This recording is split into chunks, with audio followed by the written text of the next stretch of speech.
Hello and welcome to Size Matters. It's a podcast that me and my good friend Joe Saba are starting. Hello, I am Joseph Saba. Yes, hello Joseph. My name is Andre. I am a dude. As you can tell by his accent, he's Russian. Listen, all right, my accent. I try to hide it, but is it really that noticeable? Yeah. Ah, shit. Okay. Well. That's one of the topics we're actually going to be going Okay. Well. on about today. Well, that's I'll try to keep it down as much as I can, but Yeah. my No one likes foreigners. speaking of foreigners, someone else is a foreigner, right? Joe, would you like to share your background? I hail from Lebanon, Lebanon. or at least my dad does. I was born in America, but I like to adopt my Lebanese customs. For the uneducated viewers that are mostly American, could you please say where Lebanon is? Lebanon is bordering the Mediterranean Sea, is just left of Syria. It is right above where Turkey would be. Speaking of which, I'm sure not many Americans even know like the existence of the country Lebanon. Yeah. Before you mentioned it here now, and it's so weird to think about because there's people living there, and a lot of people here in America are very ignorant to those small, irrelevant to them countries, right? Yeah, for sure. No, Americans' geographical sense is actually terrible. Where's Russia? Dude, can you give us a good geographical location of Russia? Listen, I mean, everyone knows where it is. I mean, if it wasn't for the Cold War, I don't think Americans would know where Russia is. Russia is a huge country spanning two continents. It extends on its barely most. two continents. It's two continents, okay. On its eastern side, it is in Europe, and it stretches all the way from east. Wait. You said eastern Oh, side? sorry, Is it western Europe? side. What? Yeah, it's Okay. from its western side. It's in East Europe, Yeah. right, and it stretches all the way to the Bering Strait, which is next to Alaska. Name all the countries that it borders. All countries that No. that Russia borders. I'm just kidding. Listen, I can do that because I'm not American. I probably could do a couple. Here, since you know it, let me test me first. All right, no, go ahead. Yeah. So obviously Ukraine. All right. It's interesting that you started with Ukraine. Finland. Finland. So I go like. You can do whatever. Okay. I'm trying to think of the countries it borders in Europe. Poland, obviously. Mm-hmm. Latvia. Does Estonia still exist? Is that Estonia does still exist. So okay, that will border Russia. All right. What's the other L Baltic? country? What's the other Baltic? Lithuania. Lithuania. Thank you, Lithuania. Yeah. I'm stupid. Does that count for me or? I'll count it All since right. you essentially knew it. Okay. I think we're gonna. Does it border Serbia? It does not know. It does not. Fuck. Is it Bosnia? Which one of those is it? It's one of the three. Bosnia, Serbia, and then what's the other one? I don't. Does that exist anymore, or is that the Czech Bosnia and Republic? Serbia still exist. Okay. Yeah. Oh no! Wait, that was Yugoslavia then. And I'll tell you what, Yugoslavia does not border. Yeah. If it were to still exist today, it would not border Russia. Yes, but anyway. Maybe you're thinking of like Maybe I should skip Europe. European Belarus, states. perhaps. Belarus. Does There that you go. border Yeah, that does. Russia? Yeah, Okay. yeah. I guess that doesn't count for me. But jumping all the way to Mongolia. Okay. Borders Okay. Mongolia. Interesting. It Alright. borders what is that country called? Singkang? Is that what it's called? No. Random Asian. Oh, does that not exist anymore? Also. I don't think I've never heard of Sinkang. Oh shit. This is not going to be a family friendly podcast. It's not. I will curse. All right. No, that's fine. Maybe I should I beep out my cursing? Huh? Should I bleep out the cursing? Or? We won't, but we'll keep it on like Okay. a low amount, Keep it right? low. So it's not like every word is a curse. Yeah. Yeah. But back to Russia. Bordering. Right. Okay. Turkey borders Turkey. I know that. It has to. Like barely though. Yeah. Okay. Like, is it the Black Sea where it borders? Are we talking about amphibious borders as well? No. But Land borders. It does land border. Does it? Turkey. Yeah. I don't think so. Let me look up a map. All right. I'm sorry for loud noises. Clicking. Yeah. What should I look? I don't think it borders Turkey. World map. All right, here we go. Probably should have done like a geographical world map, Yeah. or political rather. Political. Yeah, there you go. You can't see this, but he has misspelled both political and world. Don't worry. Horribly. Here we go. Jesus, come on, dude. Can I just get a map that's that big? He can't find a good map on Google. Um, He's found the lowest resolution. Oh wait, never mind. Okay. I thought it did. It does not. It's Georgia. Russia does border Georgia and Azerbaijan. Azerbaijan, yeah. Well, now I got like all the answers. Kazakhstan. I was gonna say yes. that. And then, Interestingly enough, China, obviously. Russia borders both China and North Korea. It does border North Korea. Yeah, there is actually. I did not catch that. Actually. It is a 40-kilometer border. How many people do you think would be able to guess that or like know that if we asked in America? Do you think anyone would get that? Do you mean like every single country? Yeah. Well, what if we asked someone to draw a map of like Asia and then try and get? I'm pretty sure they would just omit all of like Indochina.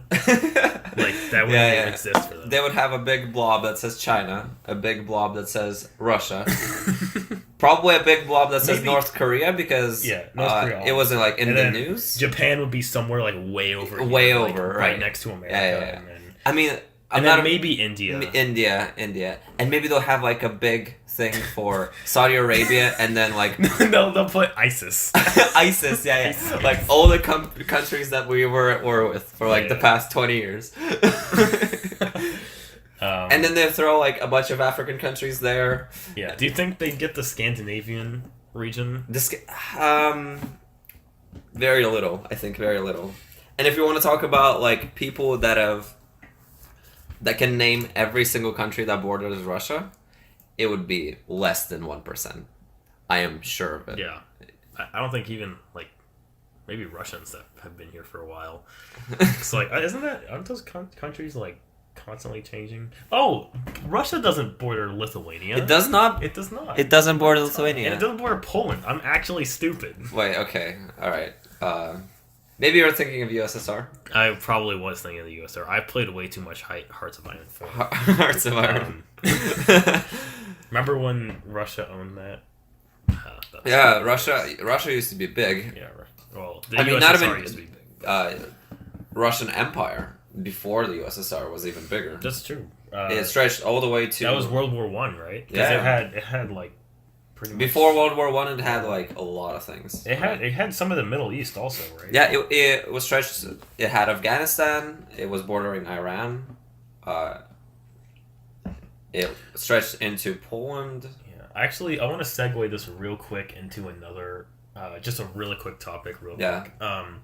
Is the Middle East considered its own continent? Was that a debate that was ever settled or ever controversial in any way?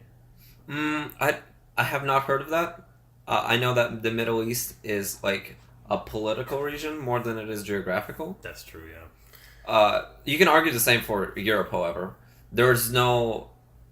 actually, that's not true. The Ural Mountains that are located in Russia is supposed to be Europe's most eastern border, right? Yeah. So in a sense, there is a geological border that designates Europe away from Asia. Yeah. But it's a lot more ambiguous than, for example, like the Atlantic Ocean. Yeah. That divides like different continents. Yeah, it's a lot clearer. But real quick, looping back to, because I just like noticed this, but looping back to like Americans drawing a map. Right. How many European countries do you think they'd get? Oh. Do you think they'd get Spain being under France, like right there? I have a funny story about that. I was in class and there were 20 to 30 people there, right? It was an advanced class, right? It wasn't like your regular English, right? Yeah. It was like an advanced for like advanced people. For sure, yeah. And I brought up a blank map of Europe and I asked each person to point to me to Portugal. Okay. Oh no. Okay. Easy. Yeah. Easy country, right? Portugal is like right there. It's pretty famous too. It's a household name. Should be, at least every country. You would be baffled by how many people accurately pointed to Portugal in a enriched class. Okay, 25%, if anything. All right, were able to point to Portugal. When I conducted the same experiment with Denmark, oh my god, a month ago, it was 5 to 10%. Oh my god, where did they think Portugal was? Did they just not know, or they either couldn't answer completely or pointed to the Baltics? It is interesting how when Americans don't know where a European country is, they just randomly point to a blob in the Baltics. They pointed to the biggest one, so it would have to be like Romania. Yeah. But I just find it so weird. So weird. Yeah, that's... It all stems from the fact that there is no class, like a separate class called geography. Yeah. In America. Or at least where we went to high school, right? Yeah. In Russia, however, geography, like that, I went to school there, so I know for sure that geography is like its own separate class. You have history, you have geography. Yeah. And it's like that in most, if not all, European countries. Maybe countries all over the world, but not in America. So, you know, Americans always get mad at the whole stereotype. Oh, Americans aren't stupid. Americans are good at geography. Evidently not. I've conducted my own experiments from experience. It's not true. Is that from Americans just being like, you know, just not bothering to know other cultures? Because like people in Europe know like, you know, 8 languages. Yeah. You can go to any country ever because, you know, it's a mile walk and then you're in France. But like, is that maybe from like the ego of Americans, the pride, or is that are they just culturally inept? I wouldn't say that Americans culturally inept because they're definitely very smart people, right? They were the first to the moon. They're very hardworking, but I feel like it does stem from the certain cockiness of being like the best for so long that they don't bother with other countries. Yeah, but it always has to do with like isolation. Right, okay, because America is on a separate continent, so far away from everyone else. Even in like a globalized world, they're still pretty far away. A famous saying I remember: Europeans think that 100 miles is a long way. Americans think that 100 years is a long time. 100 years is a long time. That's true. Yeah, because America's only what, like 100 years old. Yeah, two to 300 years old, right? Yeah. I mean, all European countries have been there for a while. Yeah, yeah. France, like Frank Empire, you know, like Charlemagne and stuff, been there since like. I mean, if you talk about like Italy and Greece, 600s. right? That's since like. Dawn of man. Yeah, Egypt, literally like from 4000 BC. Well, Egypt isn't Europe. That's true. Well, I mean, what's this? Is this? This isn't. That's Europe still, right? No. Asia. Currently, Joe is pointing to the Arabian Peninsula. Yes. That is considered Asia. Okay. Well, I am the more American of both of us, so it makes sense for me to make that mistake. The Arabian Peninsula, I see... You know, there's an argument to be had to make Middle East its own continent, right? Because it's just so politically different from everything else, right? Yes. But as of now, it's considered Asia. Someone tried to argue with me the other day that the Persian Empire at its prime was bigger than the Mongolian Empire at its prime. And the Mongolian Empire, I was for sure... No, yeah. You know, that spanned from, you know... Poland all the way to... Poland to Korea. Yeah. So, Mongolia was definitely the biggest. No. Was it the biggest, or was the British Empire the biggest? Well, I think in terms of the land mass... Well, that's true. British Empire had a lot of land, because they had, the British Raj... America, obviously. Canada too. Canada. They had. You know, now the sun never set on the. Yeah, British the sun Empire. never set on the British Empire once. But yeah, that was just something interesting that happened to me the other day. Like, they were arguing that since like Africa and the Middle East had more countries at that time than like Asia did, that Persian Empire was bigger. I mean, it could have been maybe more powerful because the Mongolian Empire was just like every few hundred miles there was just like in a camp. They were very decentralized. Yeah, that's correct. Yeah. Obviously that broke into the the Golden Horde and. But you know what? I noticed that Americans really like to argue, even if they're wrong. Yeah. Even if they know they're wrong, they'll still argue, right? They'll still at least say a few things about this, about the topic that I want to talk about. So, segueing into our next topic, as we're talking about Europe here. Yeah. Andre saw a transit bus go by earlier, currently residing in SoCal, and you had something interesting to say about that. Right. Growing up in Europe, in Moscow especially, right, we had socialism. We had communism for 7 years. So obviously all of our public services are very popular, advanced, modernized, right? Yeah. So you could, as a 10-year-old growing up in Moscow, I could take the metro all the way to the other side of a 13 million person city to see my friends, right? We can all get together. And here in America, or at least where we are, in a suburban sort of city, north of LA, it's not like that. You need a car to go pretty much anywhere. You do, yeah. Right. Everything's very spread out in this suburban like city. Honestly, Santa Clarita, where we are residing, is like the 7th largest city. And it's the suburbs, so it's like it spans. Yeah, we have 300,000 people, something like that. Yeah.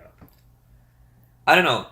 Do you enjoy that? Because I absolutely hate that the public transportation is so horrible. I've never lived for a long period of time in a dense city like area. I mean, I was in Seattle for like a month, but I didn't really. I just walked everywhere. But even in Seattle, even in like big cities, public transportation here in America is so subpar compared to European public transportation, especially trains. Okay. Yeah. I had a tournament in Stanford University, which is north, like a 4 to 5 hour drive with a car, right? Like 400 miles, I think, just a bit short of San Francisco. Yeah. And just so happened that the group that I was with, we couldn't arrange like a shuttle bus to go there, so everyone took planes. Plane, damn. Yeah. I at the time couldn't afford a plane. I wasn't about to shell out that much money. So as a naive European, I was like, well, why don't I take a train, right? Turns out I simply couldn't find like a good one, right? All the trains I looked up like the path there. I had to take 3 separate trains, leaving at 3 separate times, right? In a span of 2 days, and the whole thing would cost me like $80. In Russia, you can go from like to the most remote city on like the other side of Russia, right? Using one singular train, right? You can get there using a singular bus that leaves like every 5 minutes. I'm not even talking about Europe where there are trains going everywhere. It's so advanced compared to here. Here, trains are just so... The public transportation is just so horrible. Yeah. I wanted to take a train from here to Oregon, and it'd be a 22-hour ride, like $100 ticket, and I'd have to take like 5 trains to get to where my sister lives. Absolutely atrocious, right? And it would take like 3 days, and I wanted to go over spring break, and it was like, okay, well, that's not an option. I can make the 14-hour drive by myself, or I can take a plane, a $300 plane ticket, right. which is also ridiculous. So, we need. Is there innovations being made in the locomotive industry for America? I don't know anything about that. I know that one of the the newly elected mayors of Los Angeles, or something about governors of California. Yeah. I don't know. So one of the higher ups promised us by 2020 or 2025 or something like that. Oh, good. A high-speed train. Oh, cool. From... So when we're supposed to have self-driving Ubers. Yeah. Just in time. He promised us that, you can get on a train and get for 2 hours, right? From LA to San Francisco on a high-speed bullet train. Something that Europe has had for so long now, right? Yeah. They've had these trains going from like Paris to London for 50 years now. Yeah. Yeah. But do you think it's is that resentment of any social programs, right? Because construction of trains, right? That's like a socialist thing, right? Even if you can make money off of make private companies build, private companies own and sell tickets to these trains, it's still like socialism, right? Yeah. And is that resentment? Do you think that's the reason? I don't know about that one, actually. I wouldn't know. Resentment towards socialism. That could be why, our man Bernie Sanders lost. Oh, man. I mean, not our man, but your man, Bernie Sanders. What do you mean? I'd say Bernie Sanders is a representative of young people, so he is indeed our man. Okay. Well... That'll be a different subject. Yeah. In the time coming. But back to locomotives. Are they even popular? I see videos of trains in Europe of like a bunch of people being obnoxious, like getting like into musical instrument battles, like on the subway or on the train. Oh my gosh. Are trains popular? And does that happen a lot in Europe? Well, listen. So trains are extremely widespread, right? You have trains everywhere, going everywhere. Yeah. From country to country, from city to city, from like street to street. But regarding obnoxious people, you've probably seen these videos of Russians dangling from trains. Yes. What's up with Russians dangling from things? You have Russians dangling from trains. From ice. From tall buildings. They just don't give a shit about their life, I guess. I respect that. Do you? Yeah. Yeah, listen, there's like 140 million people in Russia, right? That's like America has twice that, right? Yeah. So we need to take care of our citizens, all right?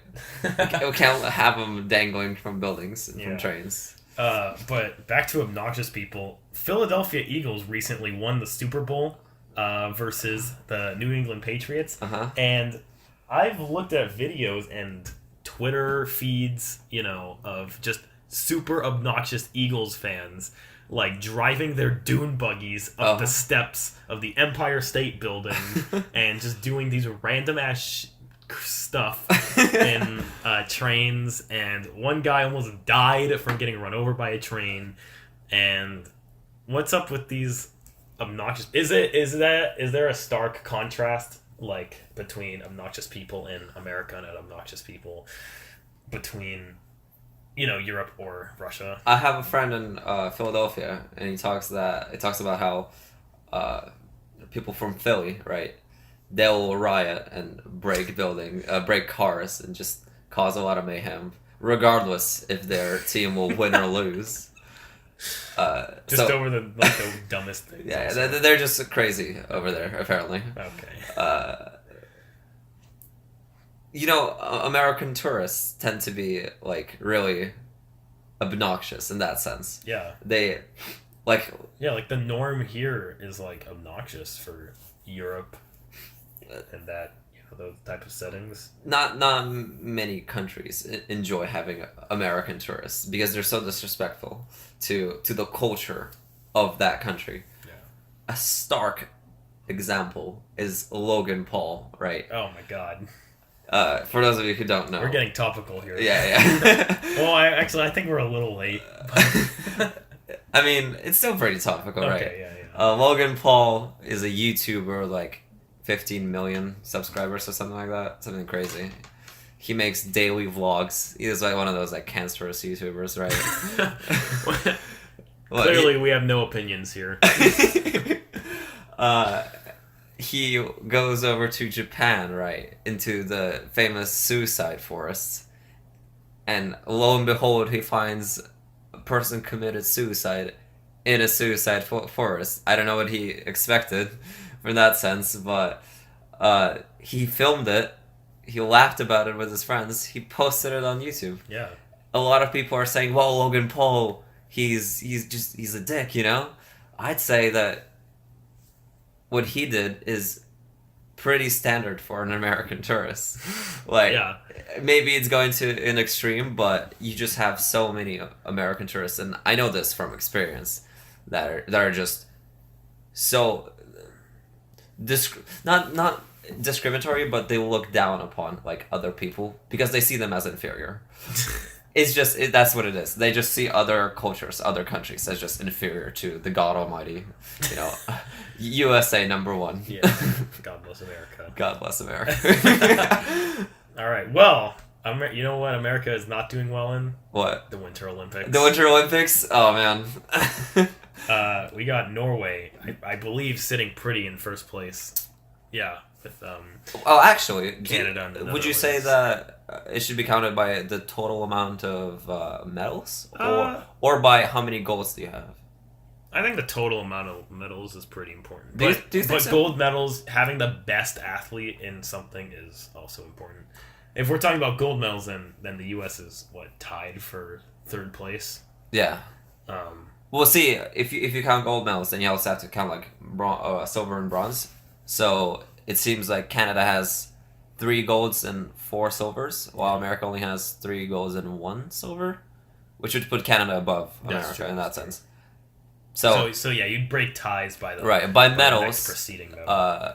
Germany is in first with 5 gold medals. Germans, they're good in both like Winter and Summer Olympics. Yeah, because kind of like, isn't their country? They're kind of like California. They've got like snowy mountain tops, and then like, like low elevation or high elevation. Did you know just Germans are like.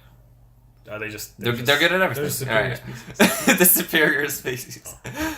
Just kidding. Wait a minute. You remember the last time someone talked about Germans being the most superior species? That didn't turn out well. No. Yeah. Yeah. But Norway, saw the cross-country skiing. Have you ever done cross-country skiing? I haven't done cross-country skiing. That sounds too hard for me. I've done just like, ski for 2 minutes, and then the rest of the time is tumbling down the mountain. Oh, so you've done mountain skiing? Yes. Because I've never done mountain skiing. You've never done mountain skiing? No, but I've done a lot of cross-country skiing. And I know there's a big difference between the two. Yes, yeah, there is. So, cross-country skiing, I remember back in Moscow, you would... Because there was a forest. I lived on the outskirts, like North Moscow. If you were to just walk maybe 10 minutes over to a forest, right? There would be just like a spanning forest during the winters. You would take your skis and go like for a 20-kilometer run, right? It'd be just the greatest, right? Just the cold in your face, but you feel warm because of so much. I've done that movement. with snowmobiles. Yeah. It's not really physical exercise. You're just pressing a button. Yeah.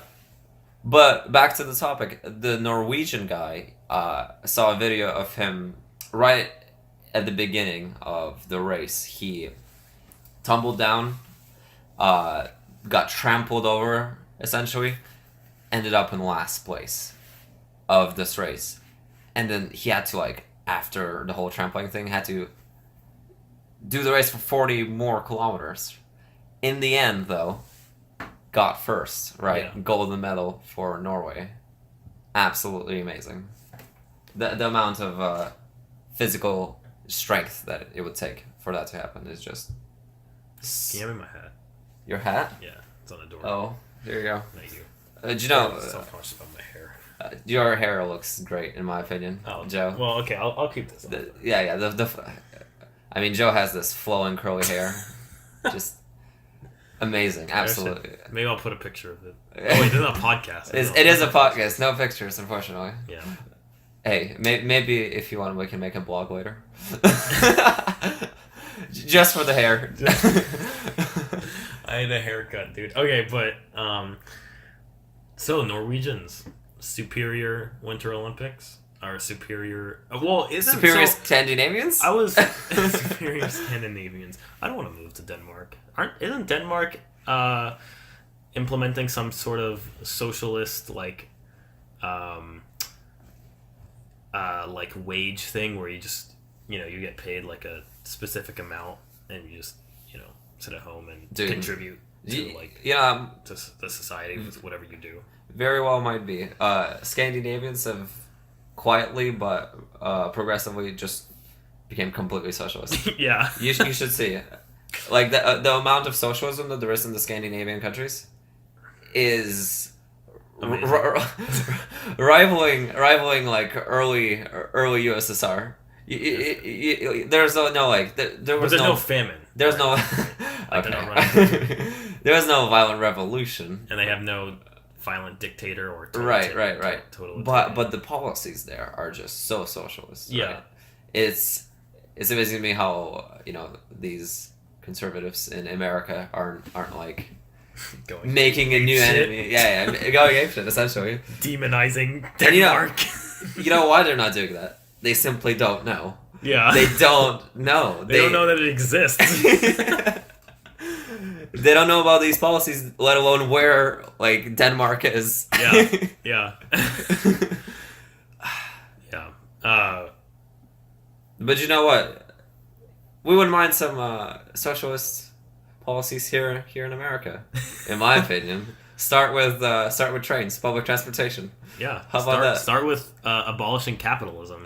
Just completely. Yeah. Screw it.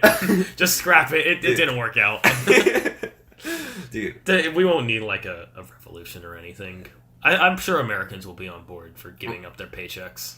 And their freedom of choice. I went to a couple meetings of the Republican Club. Okay. Now, I myself am not a Republican or conservative in any means. In fact, I'm like way on the opposite side of the spectrum.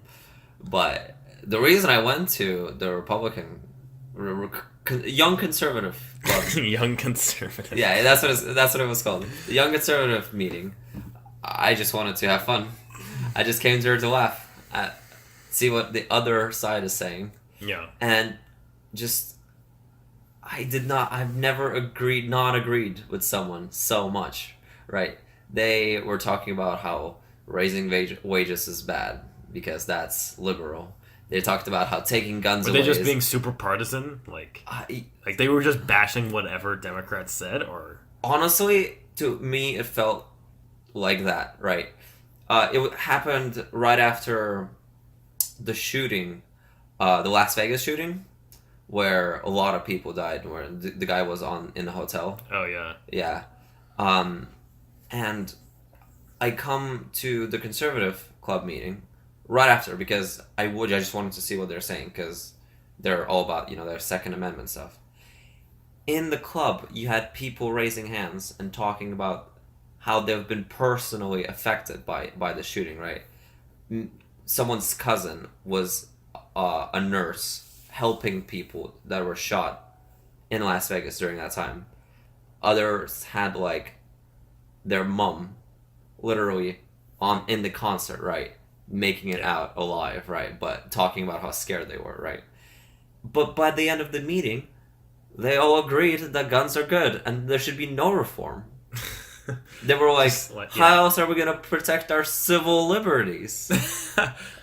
And it is that sort of like unmoving, unyielding sort of like opinions that they have. Yeah. No matter what happens, they'll always be like, yes, Second Amendment is necessary. There should be no reform to it. In fact, give guns to like everyone, If everyone had a gun on that concert, maybe they were able to shoot back to the sniper in the hotel, like 40 stories up, with their handguns. With their handguns, you know. In a crowd of dense people. But it just baffled me, you know. Yeah. I'm willing to play devil's advocate on some things, you know, say the other side maybe for the viewers and support it and argue with you, but you know, there's some things like gun control where I just can't I can't play devil's advocate. I don't see how, if people had like concealed and carried permits, that they'd be able to protect themselves in that scenario.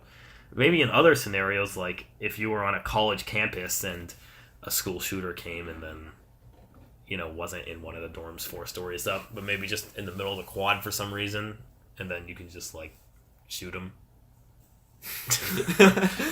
But anyway, conservatives like to bring up like these isolated examples of like, well, you know, this one time in Alabama or something, there was this one guy who pulled a gun, and they shot him in self-defense. See, it's a great stark example of Second Amendment working. But what about all the other examples of like mass shootings that happen? You know, of people, or like handgun crime.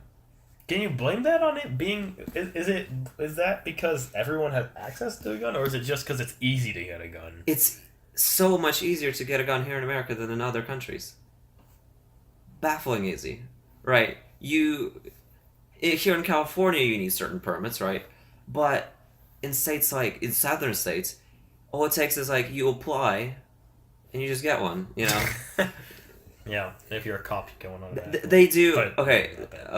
What they do is a self-reported test, right? Have you ever done a crime? You can put no. They won't check. Are you mentally unstable? You can put no. They won't check. Oh, great. You said no on all the boxes on this random piece of paper that's only a formality? Really? Here you go. Have an AR-15. That's not how it is in California, though. No, in California, because it's more of a... It's pretty steep in California to get a gun. In California, it's pretty well, but it's not like that across America. I don't know how it is in other places. But anyway, just further proof that we should, you know, seize the means of violence and production and convert to socialism.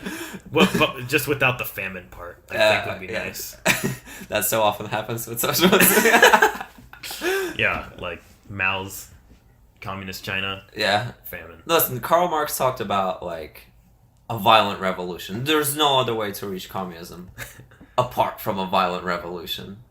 In my opinion, that's not correct. Like, everything needs to be done smoothly, right? There are some terrible policies that come with communism, and there are some really good ones that people should look into and not dismiss them simply because they're on that side of the political spectrum, right? But of course, it can be done through like violent means, right? Yeah. Everything has to be smooth. You hear what I really think on this matter? I say that I want to switch to democratic socialism a lot. Yeah. But I think in reality, there's 2 major flaws that I think of when I think of socialism. Uh-huh. And mixed economy capitalism, best economic ideology. You know, we can't have free market capitalism because then, you know, just everybody besides, you know, 4 people will be totally screwed.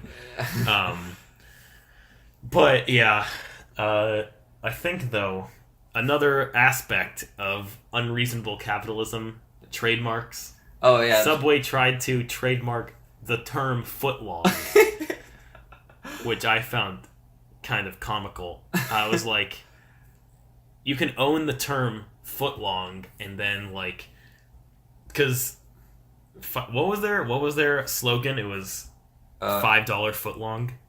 Yeah. So I mean, they're registered. I feel like a footlong could apply to a lot of products, and taking that away from companies kind of removes a lot of advertising rights. Maybe I'm just talking out of my ass here. No, you're completely right. Eat fresh, right? Another Subway. Yeah, that was definitely that's definitely registered. You can't say eat fresh on TV regarding any other food unless you want to pay the trademark, right? You also can't say Super Bowl on TV. Yeah, that's true. Yeah, like announcers in like Fox News, they have to say like the big game or you know the ship. The owners of the song Happy Birthday, right? because there were owners or someone that like trademarked that song under their name were receiving like a certain amount of money every year because of that until it went to public domain like not even like 10 years ago. Yeah. There's so many examples of that happening, you know, and I don't know. It's I know socialists talked about the free cultural property, right? That everything art related and entertainment related is always in the public domain. In that sense, it makes a lot of sense. Like, all the knowledge you can't just put in a library and charge like $100 to go into it, because here you can totally do that, right? There's nothing stopping you. But under like communism, this would all have to be free in the public domain. Yeah. Well. Yeah. Yeah. I mean, when you say art and communism in the same sentence, makes me think of like, you know, the art in the USSR having to be portraying like Stalin in like a beautiful light. Otherwise, it's like, you know. At the same evil. time, yeah. And the whole, like. But anyway, that's why we do democratic socialism. So we don't have the evil dictator part of communism, but we have all the good parts and all the flaw. Well, anyway, what are we talking about right now? Trademarks. Yeah. Trademarks suck. I got in trouble for trying to call my app. I don't remember what it was. It was something Bethesda owned, which is a gaming company that made Skyrim. Right. You know, greatest games of all time. And you just started a riot. I got. Did I start a riot or did I start? Listen, a lot of people hate Bethesda. They just do. Do they really? They absolutely hate their game models, because I'm a Bethesda apologist personally. I feel like because they make open world games, they're so large, there's so much content in them, and yes, bugs come with that. But a lot of people criticize Bethesda for that. They say they release like unfinished games with a bunch of bugs, and they laugh at them because of that. So some people really hate it. Well, I think that's partially because Bethesda just does not want to make a new game engine. Like, they just keep using the same game engine for every game. If it ain't broke. It is broke, though, clearly. Well, anyway.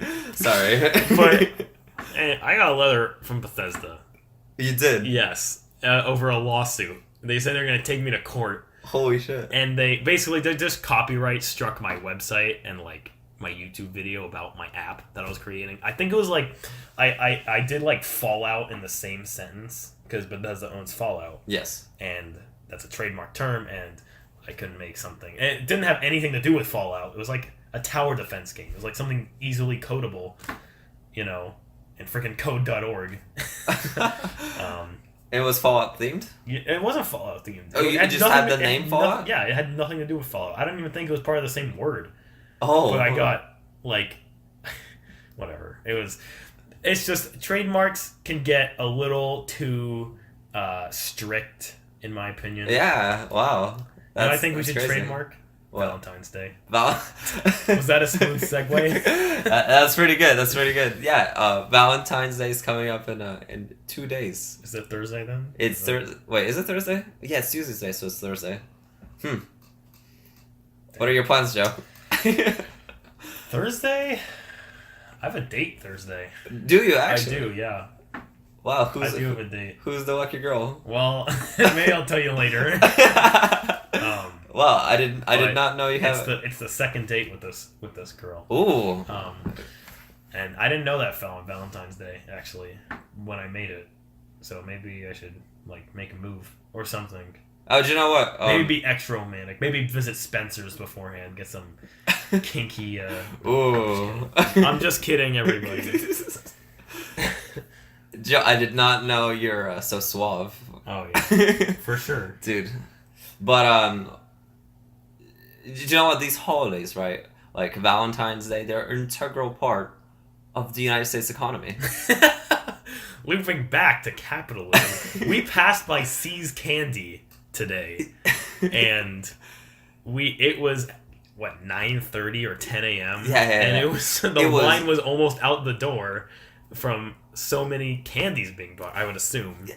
For Valentine's Day, yeah. For Valentine's Day. Wow. And all this advertising, it's simply because Valentine's Day is such a huge boost to American economy, and every company profits off of it.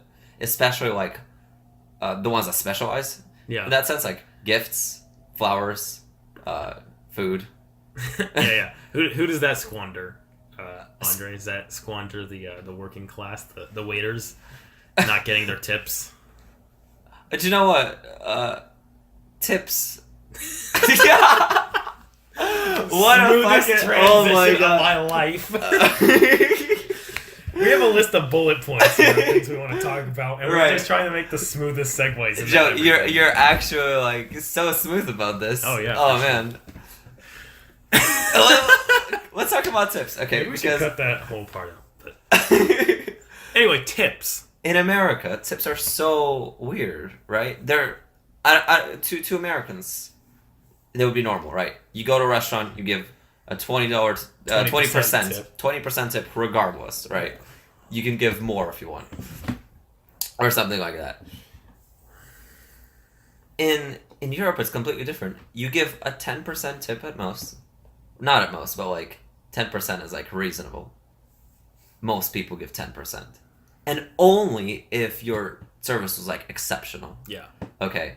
Here in America, you give tips for like everything, and they're large. Okay, we went to Jersey Mike's, right, which is basically like a walk-in Subway thing, right? Yeah. They already charge exorbitant amounts of prices for their sandwiches, but they could pay their employees with. There was an option for a tip, which you took. Yeah, I had to take it. I was gonna get demonized if I didn't. Well, it would be completely reasonable, to me at least, if you didn't pay the tip. Yeah. What are you paying the tip for? It was not like you had a waiter who brought you like a water and who like read out the specials for the day, right? It was just some person. It's probably 4 lines of talking at most. 4 lines of talking do not deserve a tip, in my opinion. It did not deserve a tip. Yet you gave one. I had to. Otherwise, how are those minimum wage employees going to make... Exactly, money? Right? Because employers, essentially at this point, rely on people to give tip for adequate wages of their workers. Now, how is that fair? That's actually a California law that you can charge under minimum wage, but if your tips like that don't have to be distributed equally also through employees, which I have personal experience about, that if your tips like for the month or something equal like you being paid that much more, like if your tips can equal about what you would be paid in minimum wage. So say I make $10.25, but the minimum wage is $10.50. If my tips equal those 25 cents more that I can be paid per week or per 2 weeks, then they could charge under minimum wage, or they could pay under minimum wage. I think that's absolutely crazy. Yeah. You work in a yogurt place. I work at Menchie's, yes. And you get... frozen yogurt place. Go to Menchie's. Please tip me. Well, we're going to get a copyright strike for that. Shoot. Yeah, probably. And you get paid under. Oh, well, I got promoted to a lead as of late. Ooh. So thank you. Applause. So hopefully I will be getting a raise. I will be inquiring about that if I don't. But, but that's a thing that can happen, which is just... Absolutely crazy. Yeah. Yeah, there's a lot of jokes also that come with American tourists, They give tips everywhere. So, in that sense, American students are good. American tourists are good. Yeah. They give out so much tips. Yeah. And then also, another thing is, like, don't American tourists, like, they complain about, like, the European restaurants, like, they don't deserve tips because, like, the amounts of the food or drink that they serve are, like, very... not equaling. Portions. Yeah, the portions that they serve are not equaling that of American restaurants. Like a large cup of tea in France would be barely the size of a small can of soda. I have a funny story about that because I moved to America in adolescence. I was 12 years old. Yeah. When I moved here, and my parents and I were used to the European, how you'd put it, portions of food, right, in restaurants. And when we came here to America, we could never finish a full plate that was given to us at a restaurant. We would always have to do takeout because portions here were just so enormous. Yeah. To us, it was crazy. The price was about the same, but the portions were just so big, right? By now we've like adjusted to the portions, right? By now the European portions seem small to us. They do, yes. But there's definitely a size difference in the portions, in that sense. Do you know takeout in Moscow or in Russia is frowned upon? Is it? Yeah. Takeout in Russia? Like if you didn't finish your meal, right, which is already like weird because the portions are like smaller. But let's say you didn't. There's an option for a box in pretty much every restaurant, but if someone sees you walking out of the restaurant with a box, they'll scoff at you or like give you like the eye, you know. It's just considered cheap. Yeah, I think if you do that, like there's some like you just feel guilty about like not finishing food because isn't it like it's not even that. It's just people think that you're like. It's completely fine not finishing food. You're just like half a man. No, you can't finish your food. No, it's not even that. That's what I'm talking about. Americans wouldn't even like comprehend this. It's totally fine. We don't in Russia. We don't really care about like not wasting food. Yeah, it's considered part of like rich all out lifestyle, kind of that oligarch do whatever the hell you want. But if you don't like leave your food on the table, right, and be like whatever, I don't need it, right. You'll be like, oh, you know, that stingy person, you know, why are you taking the food? You're so low class. If you take out really with the box, yeah. Here in America, it's like completely fine. Yeah, but yeah, you would be given like the eye. Dang, I didn't know that. Yeah, it's it would make sense why it is like that because like all that you know. We have a saying in Russia, if you're gonna love a princess. If you're gonna lose a million. Right. Yeah. I think we should have a proverb of the day from you every podcast. Every podcast. Yeah. I have some Lebanese proverbs I could share. Oh shit! Right. I'm trying to think of one because I don't remember. They're all cryptic, you know, BS by my dad, by my conservative dad. Oh. But,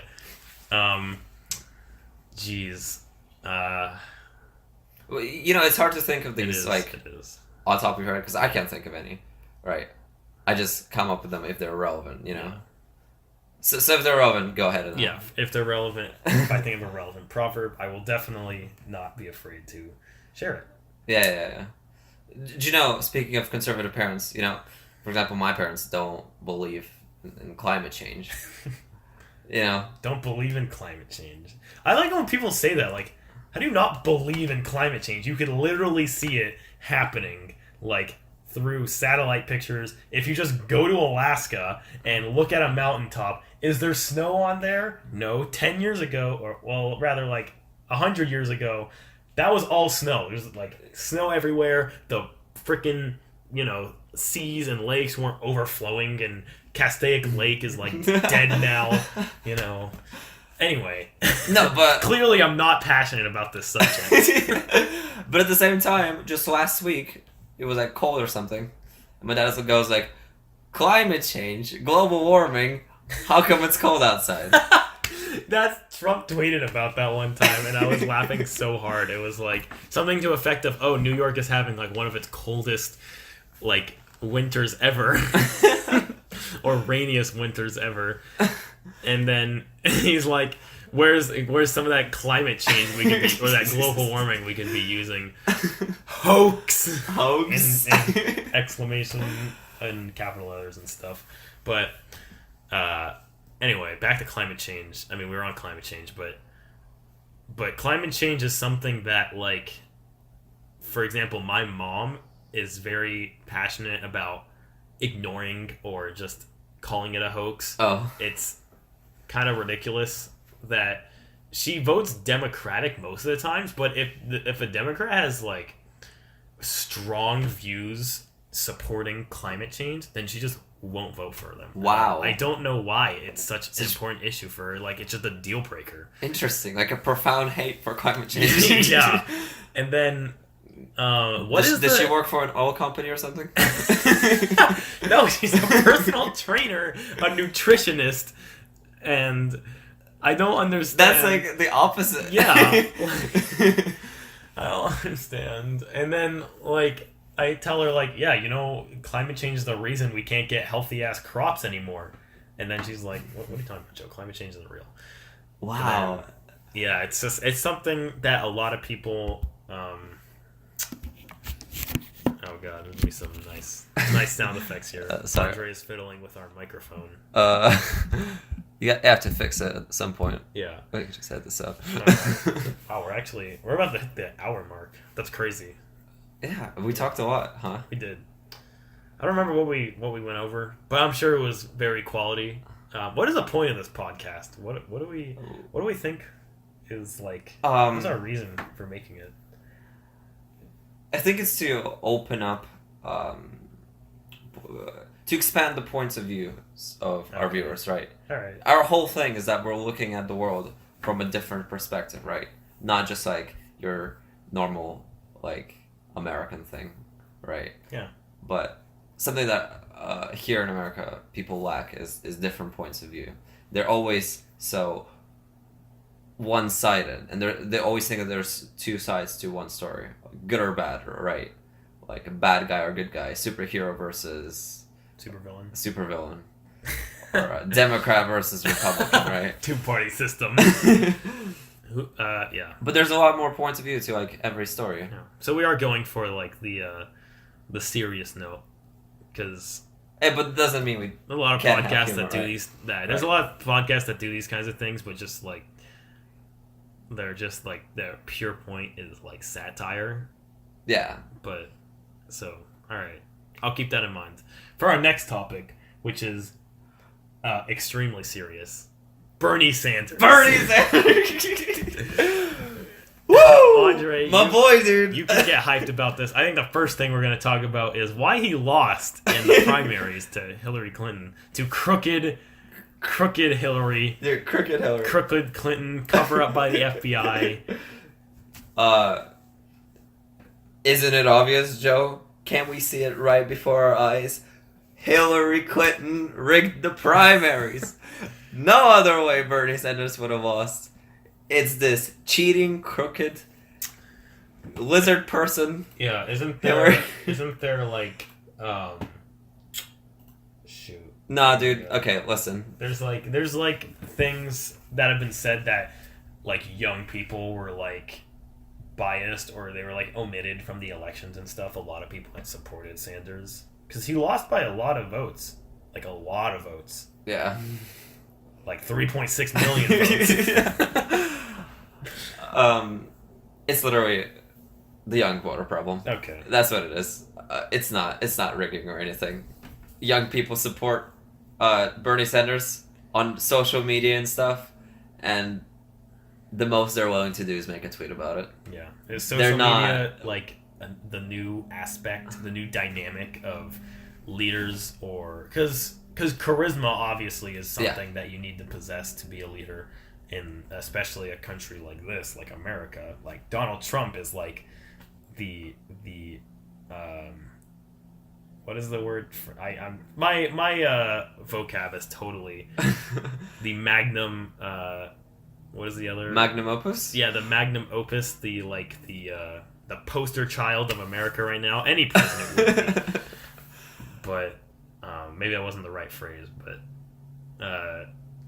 America is represented by their president, and charisma and being able to like, what is a president even? Do you even have to like have America's original ideals like as it was founded in you at all ever to be president anymore? Donald Trump is president, clearly. It's through this public image that Trump became president, right? Yeah. He put out this strongman thing. Maybe he isn't, or maybe he is, right? But it doesn't matter, because as long as you can show to the world that yes, you're like entertaining to America. Young voter problem, people dying. Yeah. Shit's everywhere. Yeah. Shit's weird in America. A lot of people said that Kennedy and Reagan became presidents just because of their public image. Yeah. So it's not like it's the first time. Yeah. But I think that's where we'll end off the first episode of Size Matters. Tell us what you think of the name in the comments, if there is comments. I don't know where we're going to be posting this. I was gonna do like a smooth transition, something like. But there are two sides to every story, right? Yeah. Like, you're tall, I'm short, right? Yeah. You're from Lebanon, like a small country, yeah. And I'm from Russia, the biggest country in the world, right? Of course. All I'm saying, is that size matters. Or does size not matter? Because we both have, I feel like, intellectual point of view. Maybe we should have called this Size Doesn't Matter. Size doesn't matter? Yeah. In my opinion, size matters. Maybe. Okay, well... Or does it? Right. Tell us in the comments your point of view. Call us idiots. I'm dying. I feel like in the beginning we already said size matters, so we just have to go with it. I think we have to go with it. It's not too bad. bad. Thank you for watching. Thank you for listening. All right. Thank you. Smash that like button. Subscribe if you're new. And until next time. Yeah.